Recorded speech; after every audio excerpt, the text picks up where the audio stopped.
High বন্ধুরা, তোমরা সবাই কেমন আছো? আজকে আমি বানাবো দেখো আমের আচার।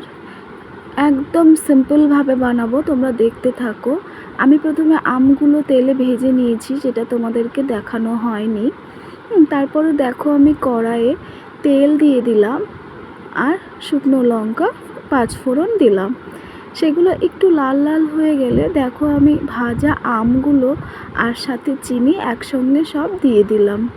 দিয়ে এবার আমি কড়াইয়ে খুব ভালোভাবে নাড়তে থাকবো। এটা একদম সহজ পদ্ধতিতে ঘরোয়া উপায়ে রান্না করা আমের আচার। দেখতে থাকো, আশা করি তোমাদের ভালো লাগবে। তোমরা নিজেরাও বাড়িতে বানিয়ে দেখতে পারো। দেখো এরপর আমি দিয়ে দিলাম লবণ, স্বাদ মতো লবণ আর লঙ্কার গুঁড়ো। তারপর দেখো আমি দিয়ে দিলাম সর্ষে বাটা আর শুকনো লঙ্কা বাটা।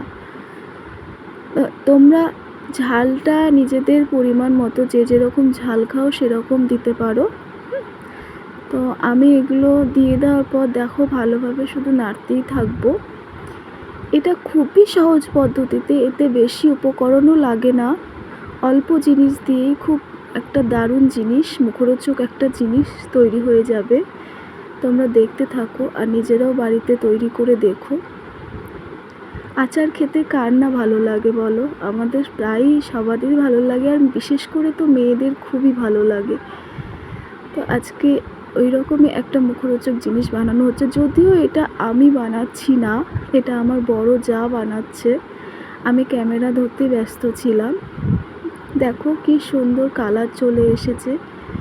প্রায় আমের আচার হয়ে গেছে। বললাম না, বেশি টাইমও লাগে না, বেশি উপকরণও লাগে না, একদম সিম্পলভাবেই হয়ে যায়।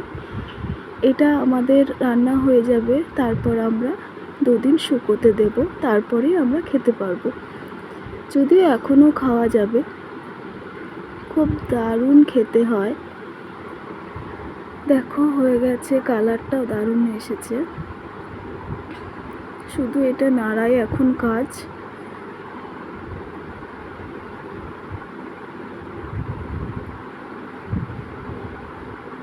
দেখো কি সুন্দর হয়ে গেছে, এবং আমার যা নামিয়েও নিচ্ছে। এখন প্রায় সন্ধে হয়ে গেছে, যার জন্য ক্যামেরাটায় ভালো মতো ছবি আসেনি। ছবিটা একটু কেমন হয়ে গেছে।